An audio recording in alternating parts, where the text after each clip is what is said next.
comprehend that. How do you separate those things? Simple. At work, it's not my company, so if the company burns down, I don't care. That, mi gente, is Zamir, who has the distinction and honor of being my brother. And we're about to talk about our completely different working styles. Welcome back to the Corporate Detox, the podcast where we talk about work, ambition, and life in and after corporate.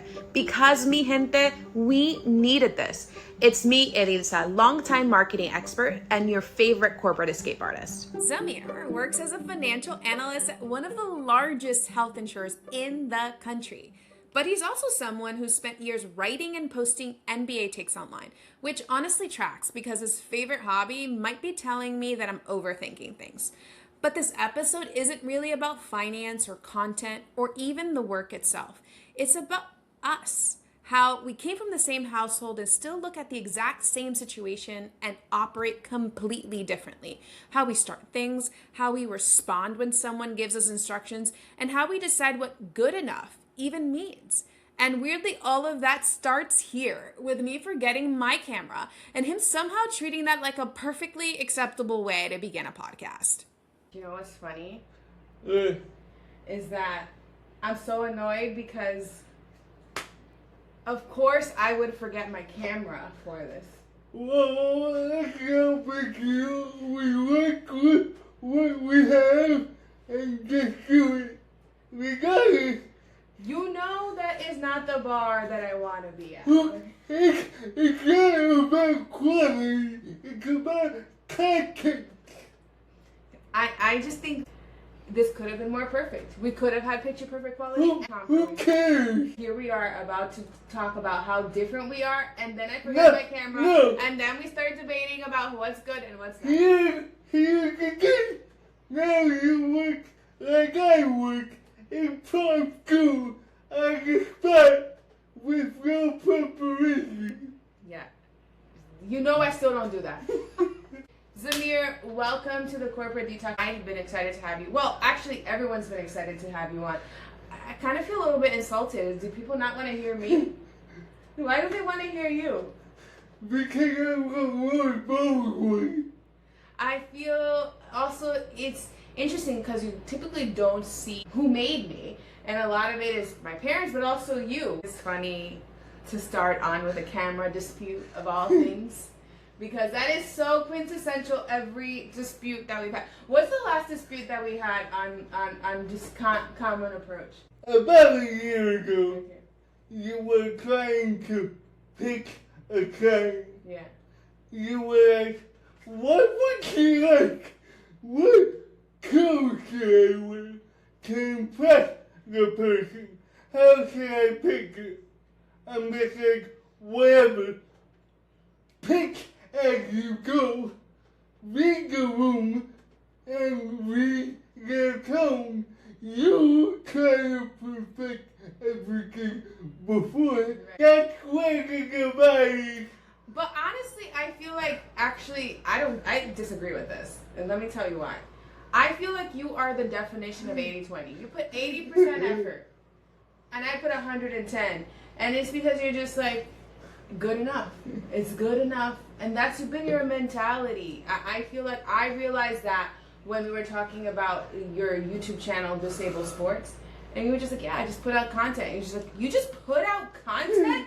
You didn't plan a script? It just happened randomly. You ask me, hey Adilsa, can you walk and talk and just give content? And I'm like, I'm like petrified by that. Not because I can't think on the spot, but because I've been so trained to develop a point of view, be researched on the point of view, and then give it. For you, it's just like, okay, it doesn't matter. Even if I'm wrong, I'm just going to say it. Another difference between you and me. Grew up tight as can be, but couldn't be more different. Yes. Couldn't be a more different. I would say we work the same way. Yeah. But in the sense that we like him, but you, the difference is where you and me are slightly different, is that you engage when people talk to you, and try to distract you. I just ignore them. Yeah. If it's not important, I won't respond. There like a moment when we were kids that you noticed how different we were. No, through high school, I would say we were 95% the same. The only difference was I didn't like to read because it was hard for me to turn pages. So I'm like, why am I going to waste my time on this? Yeah. You like to read. That was the only difference. Yeah. How did you sleep at night? Here's what. You would constantly study to get A's. Yeah. I wouldn't study at all. And what did you get? Hey! Like, I would just roll the dice. You would just roll. How did you sleep at night? You try to get up 5 to 10 minutes before. I log in a minute after. I don't just set up 5 to 10 minutes before. I have different alarms for different types of setups. I don't prepare At all. anything. When was the first time you realized how different I was than you? I would say it was around college time, and let me explain. In college, because I had no helper, I had to decide between doing work or socializing. I had a lot of downtime to explore different information, and that's how I started to become who I am. Right. I guess perfectionism because you socialize more, you don't have the time to digest the amount of information that I do. I started the internet, look for random things. You're constantly outside, socializing with friends. Is there anything that you're just like, yeah, that's not how I want to approach it? Simple. You went to boarding school, I would cry if I went to boarding school and here was. I'm the type of person who likes outside of work. Let me say that inside of work it's completely different. But outside of work, I like to color outside. Okay, so we're tiptoeing around the thing that's visibly different. My brother's disability. My brother has cerebral palsy, a neurological condition that affects movement, coordination, and speech, which impacts 1 in 345 children in the US. And what started to hit me listening back to this conversation is that so many of the things I had spent years fighting him on, why he's so comfortable improvising, why he can ask strangers for help without thinking twice, why he adapts so quickly when things go wrong, weren't just personality traits. A lot of them were survival skills, which is what brings us here. You have all of your skills functioning, so you can have to develop the skills of thinking on the spot, asking for favors on the spot. Because of my disability, when I go out alone, I'm constantly in a situation where I need to talk to a stranger if I need something. Give me an example. Like, for example, as you know, my first year of college, I had to travel back and forth to New Jersey every day. 2 hours going, 2 hours back. And then how many changes did you have in terms of like trains, buses, whatever? I took the tube train until Penn Station, then took New Jersey Transit. And were all those level with your wheelchair? Was that? No. Okay. Occasionally, I had to ask for help to get over the hump. In my second year of college, I had to transfer to LIU Brooklyn. The train station at LIU Brooklyn is only level on the uptown side. If the elevator is broken, getting there, and I had to go one more stop, I had to ask for help getting in. And how did you assess who was worth asking for help versus not? No, You didn't care? I was just ask strangers. Yeah. You know what? I've never asked you this, and now I want to put you on the spot about it. How did it feel having to tell people like your urinal bottle to like have it to give it to you before the bathroom? They thought it was a water cup. They thought it was no way. They never assumed it was a urinal. So what did you call it? Can you give me that bottle? Yes. Can you give me the bottle and the side of my backpack? And they said yes. No way. That is amazing. It was like that until my senior year, until one person asked me, and then I told them. And what did they say? They said okay. Okay, that's nice. So having to ask so many people for help kind of builds this muscle, right? Does that mean you're quick to just ask for help right now, or does it almost? It depends. If it's a physical thing, yes, I ask for help immediately. If it's a mental thing, I try to solve it first. Because all my mental faculties are there, and I don't need assistance. As you were thinking of doing your own blogs and your own content, wasn't that an impediment to be able to do it on yourself? At first, yes, because I didn't know there was a software which I have now that can understand me. I had to ask you for help, or I would spend 8 hours to write a 200-word blog by myself. And that was because you were typing it one by Yes. one. How did that feel for you? It doesn't bother me because it's always been that way. So I'm accustomed to it. Now, let's say if something changes, then it would bother me because it's change that I didn't expect. Mom taught us as we grew up, it's like, hey, you can do everything that you would want to. I would say it was you and Mom pushing me in a sense.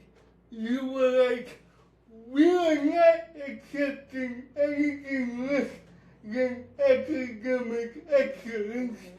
For other wheelchair kids, in my experience, I don't know about other people, parents accept whatever the kid brings. Right. So that developed, do you think that developed your working style? FanSided helped because teachers were paying attention to me due to the small size of the classroom. I would get individual work if I needed. At a normal school, teachers can't afford to do that because they have 30 kids in one classroom. What age did you get your first job? Like the first corporate job? 29. 29. Before you got your first corporate job, did you think that was gonna happen? I'll take you back to this is, you know this very well. I didn't want to go into the financial world. I was aiming to go into sports writing. How did your disability impact that? I would say my disability impacted my career choice. That's the beginning. The good enough, man, it still gets me every single time. Because I could only think and use my brain, I was better at calculating numbers. So I entered the financial world, and I figured out that in the financial world, for the most part, the numbers are diagnosed, and all you need to do is hit the copy paste button. which is easier for me to do. That's crazy. How did you know? I went to vocational services agencies for that, and they kept telling me there's no work in sports writing at all. There's no work. You're going to have to change. After trying it for 3 years, I had no choice but to change and go into the career which my major was in. I did not want to do this. I was essentially forced to because the other option there was no employment, or at least I told me that there was no employment. And now you're trying to do it in your other way. I figured out that people should not enter a career path within your passion, because that blinds you. Bring me to like an example. Like, let's say I was a full-time sports writer.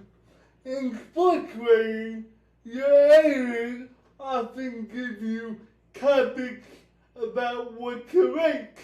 That would have been hard for me because I need to write what I believe in.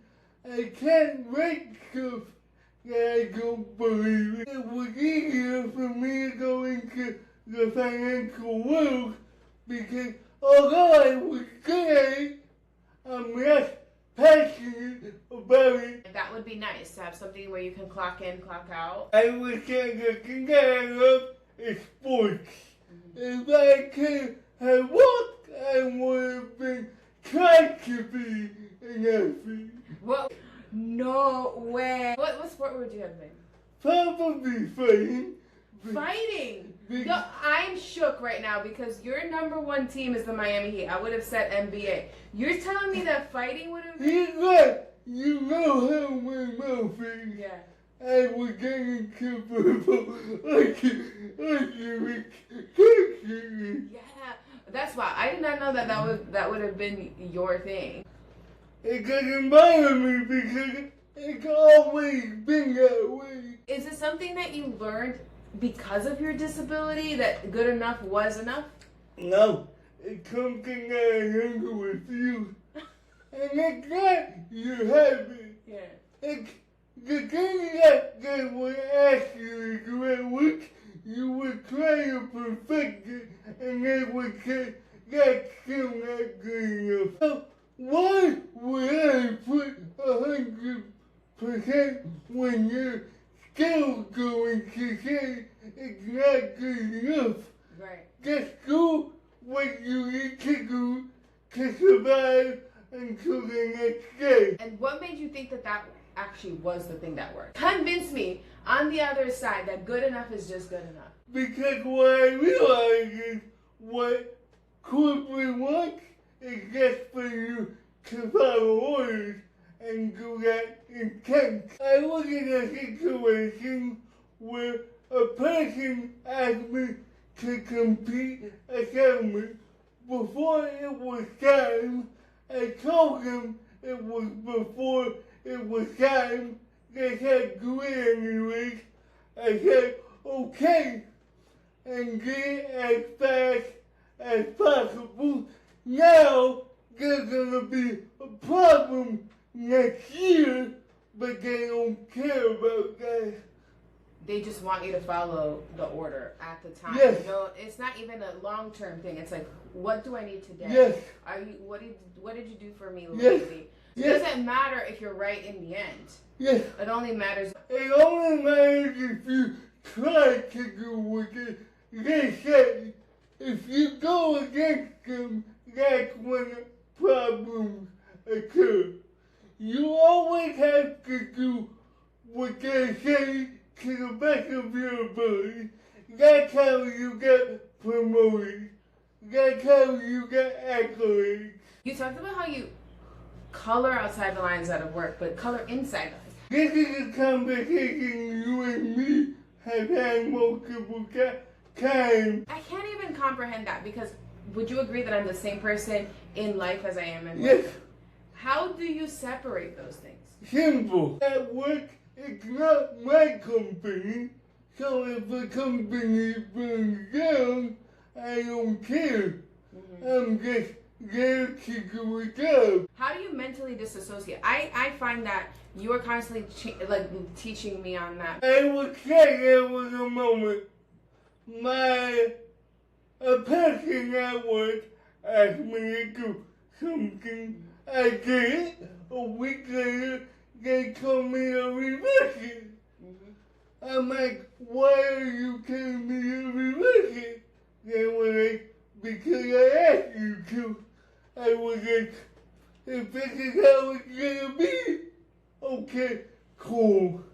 But how are you able to mentally remind you this is not my company? Because I think that's your mantra. How are you able to do that? I'm kind in the back of my mind, I constantly this isn't mine.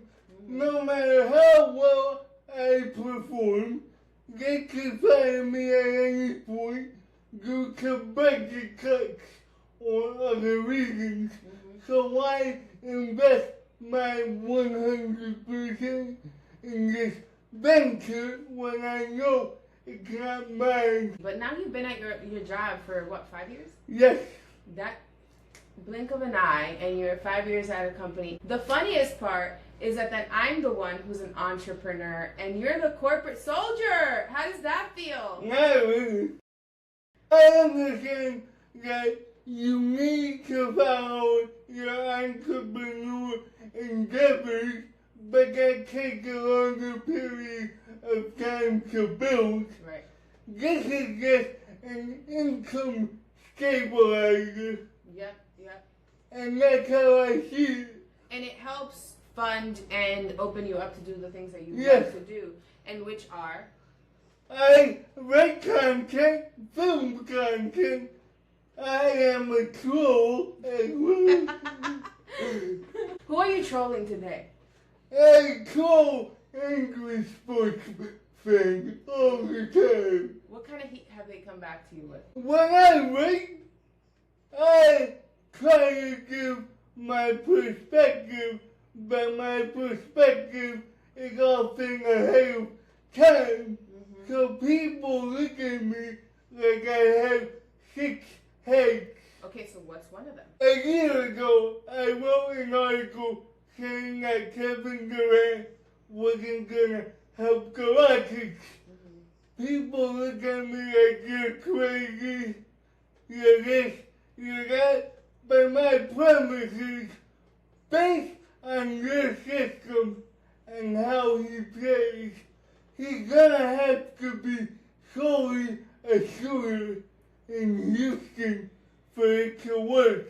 He can't be who he is. My mentality is, I take how a company system is versus how the player is and try to match it together to see if it works.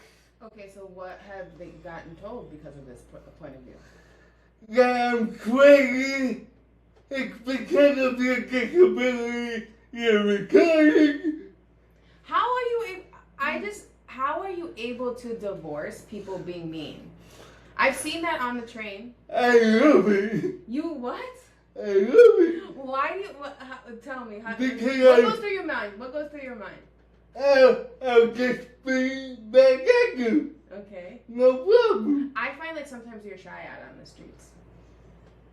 Yes and no. If I know you, I might try, but I just won't go up to a stranger. Whatever.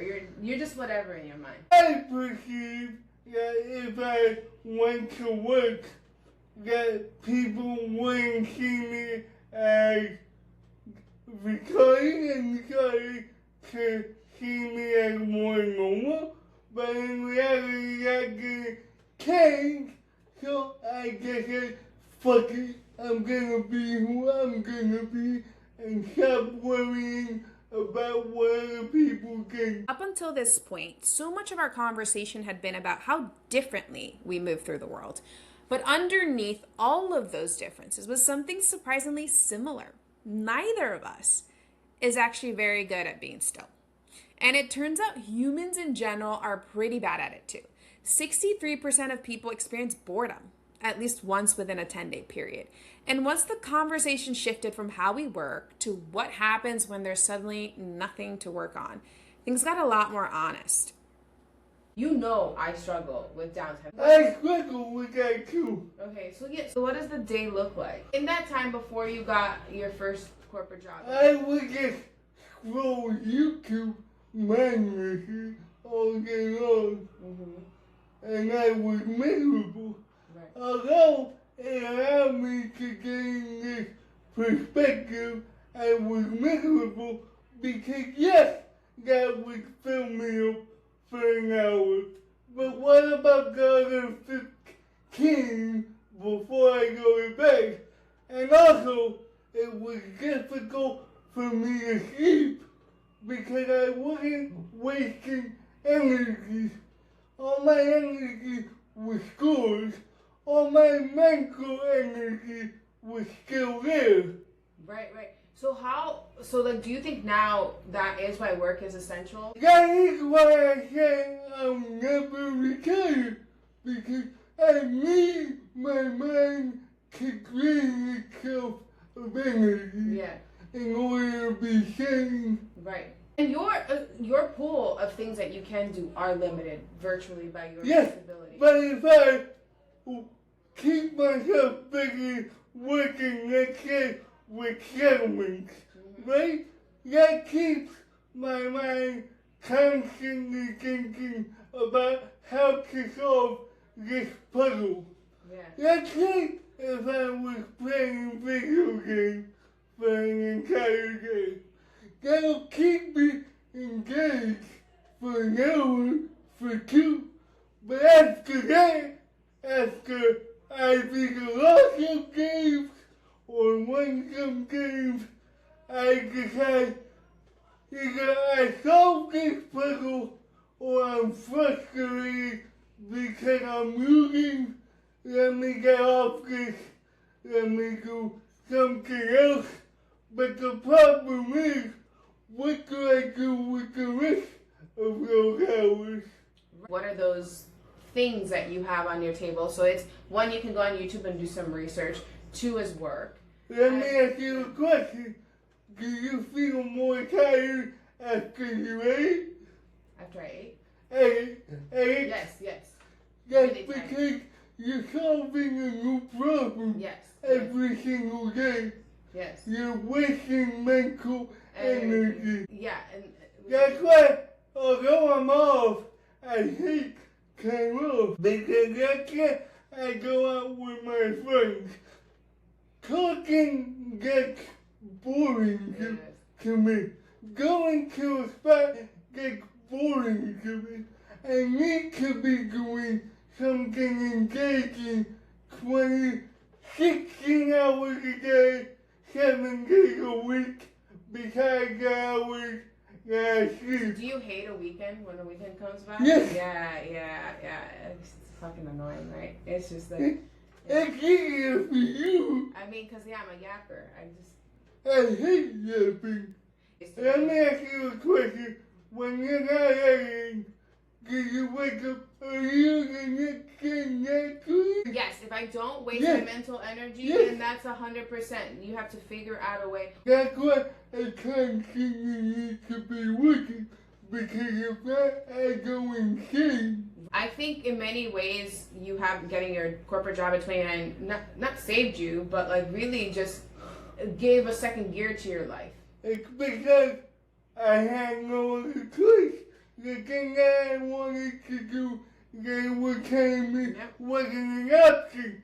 And that's true, by the way, because most sports players start out at $30,000 and stay there for like 8 to 10 years.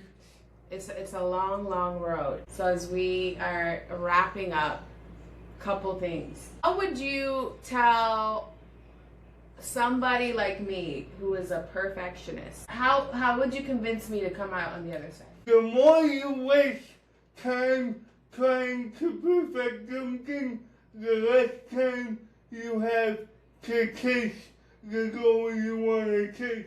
Whether that be change for you since you're consultant in the market, or getting a higher position, whether that be me. The more you spend trying to perfect something, the more time you waste not trying to pick yourself. So Yeah. That's the lock, right? Yeah. you can fix the process as you go, as you learn what the mistakes are. If you try to perfect it, you can get perfect right off the bat, and that stops you from making adjustments in the future because you think the product is already perfect. And who decides the product is perfect is the customer, not you. And sometimes, to your point, the company. Yeah. It's like, why are you trying to get it perfect when the company has this very set way? All right, I think that's it. I think you said you're a troll. Let's start to troll. If you were to write an MBA article on me, what would you title it? The one who spends 1,000 hours in practice, but when it comes to that time, can't. Well, that I'll never tell. But don't worry, I'm sure he'll remind me in the next 5 minutes anyway. Till next time.